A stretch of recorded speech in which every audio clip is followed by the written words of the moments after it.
Ah, greetings, friend. Welcome to the fire. You ever been in a game that was just an utter and complete mess? A doomed train wreck of a dumpster fire featuring vampires, werewolves, and edgelords. Oh my. R/RPG horror stories posted by Snitchreel. The game was Old World Darkness by White Wolf. It featured both vampire and werewolf players because we liked them and didn't care if they didn't mix well. It was doomed from its inception for a multitude of reasons, which I present to you for your internety entertainment. The players and characters. Pink-haired storyteller slash player plays a vampire with every attribute, skill, knowledge, and vampiric discipline from nearly every vampire lineage in the game. Basically, every class ability. Most of them leveled to double the normal player character max. The D&D equivalent would be all stats ranging from 20 to 50, and every class ability, spell, and feat in the game. The rest of us were starter characters. Her stats, skills, and abilities were more than all the rest of us combined, and we never achieved any relevance in her story. Our characters were as follows. Me, Glasswalker Werewolf Hacker. Glasswalkers are a clan of techno shamans, magic, spirit magic, spirit persuading with technology and computers. But I'm pretty weak physically, by werewolf standards. Spike Helmet Guy. He plus friend ride a motorcycle with a sidecar and wear German World War I helmets with spikes on top and do zany slapstick comedy. For some reason, the spike helmet is very important to him. Otherwise, I don't get their purpose. Crazy Vampire Priest Guy. Malkavians are crazy. Lore said so, and edgelords are crazy. And crazy is edgy. And nothing is crazier or edgier than a crazy, edgy vampire's priest. Malkavian lineage shtick is that they're insane information traders. Think shamans slash bards who turn their brains to the spirit realm while searching for higher truth and lost their sanity. They sneak, spy, and manipulate well. Not so good at fighting. Most people roleplay them as the 1000% dissociative identity disorder stars of their own musicals entitled Things Crazy People Do to Get Attention. Malkavian Mumbler. Lore says he's crazy. The decision to never speak coherently was a personal decision. He occasionally says words, but they don't go together or communicate coherent ideas. I think we may have had one or two more players. I just don't remember. Day 1, Session 1, Scene 1, Minute 1. Two biker gang members enter the crazy vampire priest's church. One tells the other to do his thing, says he'll be outside with the bikes, goes back outside. The other goes into the confessional. Crazy vampire priest promptly murders him and drinks all his blood, then walks out the front door of the church carrying the blood-drained corpse, pretending to be physically supporting him as if he had passed out. He states he intends to walk around the church into an alley to throw the biker gang's guy's body into a dumpster. Outside of the church was the other biker, along with the rest of the biker gang. They asked what happened. Crazy vampire priest guy said that their friend was drunk and passed out. They knew better because they just watched him walk into the church sober. Biker's friend even says that his friend had given up on drinking. I think storyteller made that up on the spot to punish the really dumb lie. They don't buy it, and it all goes sideways.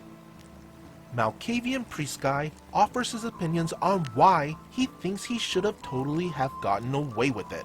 All of us out-of-character agreed that there exists no possible universe in which any of his plan could possibly have worked.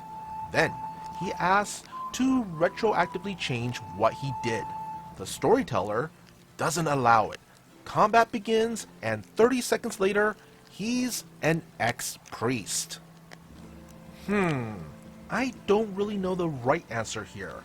It felt a little harsh to kill someone that immediately, but everything he did and every result he expected was completely nuts. How would you have resolved this? Now, ex-crazy vampire priest guy is angry at us for agreeing that he pretty much just killed off his own character. Next up, he makes a werewolf character to hunt vampires. Edit, he doesn't tell us this. He just makes the new character, enters the game, and immediately turns on us. Storyteller shrugs and allows it. Now, pink-haired storyteller gets bored of storytelling and wants to be just a player. World War I spiked helmet guy takes over the story. Also, retired spiked helmet guy and introduces Dolomite. Who is Dolomite except a vampire? We hear a lot about Dolomite.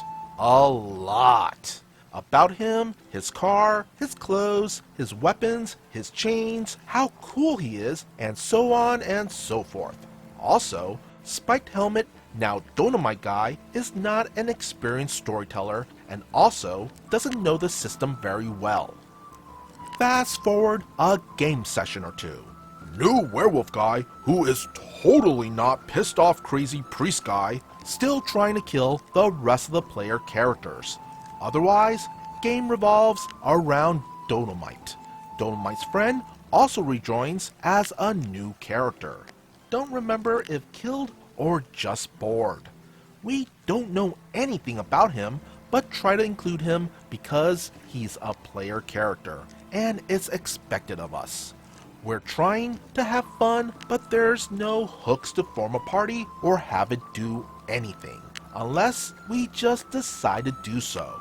So, he rejoins because that's what's supposed to happen. We arrive at a European castle. Don't remember why. We're bored, so somebody in our party decides, I'm gonna climb the outside of the castle. he gets stuck way up high. Falling damage is a thing, and he's about to die. I manage to throw one end of a rope to him. Good dex. Unfortunately, 2 strength. 8-ish in D&D terms.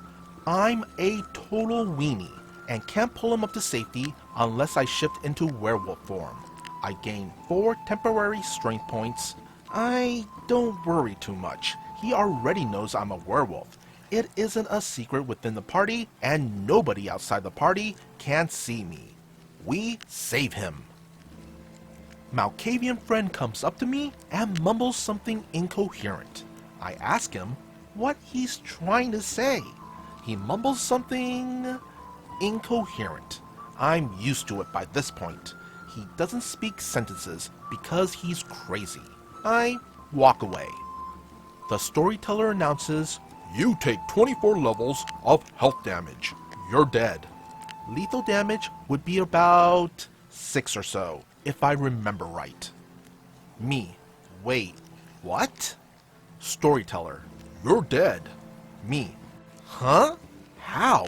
Why? From what? Storyteller. My friend who made a new character came back as a werewolf hunter. You're a werewolf. He was going to hunt the other guy, but he decided to hunt you instead because you saved that other guy using werewolf strength. You're dead. Me. Wait, I have the danger sense merit. Feat in D&D terms gives psychic warnings of impending danger or doom before it happens, though it doesn't tell you what it is.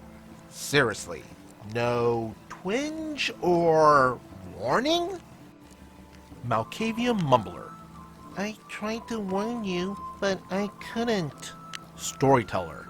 Danger sense? Okay, you could roll dodge directly against damage to lower it. But it won't matter because it's 4 times lethal, and it's impossible to reduce that much. you're dead. Side note, that isn't how either danger sense or how dodge works, but I was a newbie and didn't know enough to successfully argue it. And that's how I exited the saga of Dolomite and the crazy angry ex-priest werewolf guy. It died a couple sessions later. Go figure. Ugh, yeah. Now that sounded like a major train wreck. Woo! Ugh. First of all, having a World Darkness game with both vampires and werewolves coexisting is actually possible, but it would need a story with structure, which this game did not have at all. In fact, it seems that people were just throwing whatever nonsense at the wall and seeing what would stick. Then you combine that with storytellers who didn't really even know the rules of the games themselves, it's just chaos really.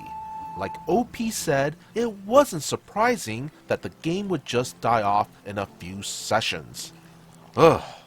Look, I'm all for doing what sounds fun and having a good time, but you also need some kind of coherent story and players who are cooperating with each other to further said story. Or you're just gonna have random bullshit that's just gonna fall apart on you. Be sure to hit that like and subscribe button if you want to see more content like this. And would you kindly follow the socials posted in the description below. As always, be good, be great, be awesome.